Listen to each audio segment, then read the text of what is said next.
Okay, I'm Rick Halle with the Gun Rights Coalition. Thank you for allowing us to come out here to testify. Let me start by asking all of you, do you support letting known dangerous people walk among us? Known dangerous people. I ask you this because background checks are to stop known dangerous people. If they're to stop known dangerous people, why are you letting them walk among us? That's your job to make sure that they don't. It's not our job to make sure it happens. Instead of making sure that they don't walk among us, you're trying to make us scapegoats by making us jump through hoops because you can't do your job. I heard it said here that if it saves one life, okay, what if it costs one life? I know for sure that there was a lady in California that a background check and waiting period indeed cost her her life.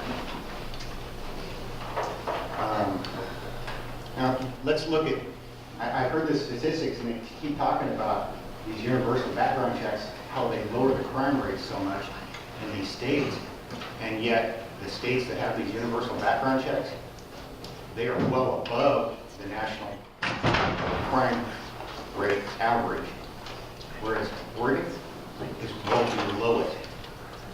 It seems to me like we're trying to use them as an example of where we should go, whereas instead they should be using us as an example. All right, let's turn over to the next person. Great, thank you. Thank you for allowing me to speak. I'm Mike Chandler from Portland, Oregon. In Colorado, we were told that 40% of all gun sales performed without a background check, and we're convinced the Colorado legislature to pass gun control laws and the judge to even uphold those laws. After 20 months, Colorado has results. It's actually around 4.7%. And now those same people that were giving us those numbers are now here in Oregon. What about Oregon compared to those states with background checks? Using the CDC data, FBI, and the same methods at every town in Oregon, 36% fewer aggravated assaults occur in Oregon, 39% lower violent crime rate, 62% fewer homicides with a firearm, and 49% fewer officers are killed in Oregon than states with background checks. Oregon is one of the 15 safest states for gun homicides in 2013, coming in at 11th. 11 of those states are states without background checks, and most are F&D-graded Brady campaign states. Shouldn't those states be looking to us for solutions instead of trying to duplicate our laws to follow them? What about gun deaths in Oregon? In 2013, 84% were suicides, a trend that's been increasing since 2000, and the number of suicides using a firearm has been trending down in that same period. Just under 12% are homicides. Gun homicides have fallen dramatically since 1993, even though the majority of the public believe the opposite. If suicide is the real epidemic in Oregon, why are we using crime to push these laws? And those background check states with low suicide rates, they also have the highest quality mental health services, as detailed by the Mental Health America annual report. Imagine that, a measurable solution directly treating the disease instead of trying to control the very last symptom. Questions we should be asking, where do criminals get their firearms? We have prisons full of people we should be asking, but we don't. This should be something that we could use for an informed vote instead of speculation from outside interest groups. Or how effective was the 2000 gun show background check law?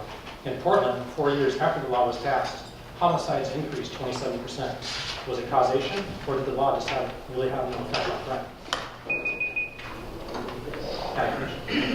Thank you very much, and please submit your testimony, a written testimony, because we'd love to read the rest of what you had to say. I will. All right, great, thank you. My name is Todd Fox.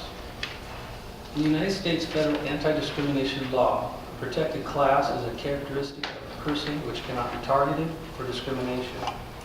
Discrimination is treatment or consideration of or making a distinction in favor of or against a person or thing based on the group, class, or category to which that person or thing belongs rather than on individual merit.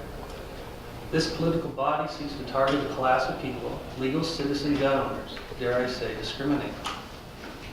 This political body does so based on the actions of another group, criminals. This political body, the Oregon legislature, lumps both groups together, failing to address the difference. The Oregon legislature would apply SB 941 to legal citizens who commonly trade firearms while target practicing, rendering them outlaws. Last summer, my neighbor's house was burgled. Among other things, a 9mm pistol was taken. If I was to house sit while he was gone, would I now be a criminal? One hunting trip, I stopped at a mini mart on the side of the road to use the restroom. I left my hunting buddy with his and my hunting rifles in the truck. Would I now be a criminal? Finally, if I have a gun safe, and my friends or family do not, and they ask me to store their firearms in my safe, am I a criminal? Are they criminals too? In light of the horrific shooting events that have made the news, we are not deaf or callous to the responsibility you bear. And I applaud you for taking action on this very serious matter. No one here wants to see another Sandy Hook. Like so many new gun laws today, SB 941 does not address the real issue, mental health funding. Instead, SB 941... Thank you, and I hope you submit your testimony in the form as well. Thank you. All right, thank you. From Westland, Clackamas County. And I have a pretty extensive background in firearms, including invention, running shooting ranges, running a handgun permit certification program for the Greenwich, Connecticut Police Department back a long time ago.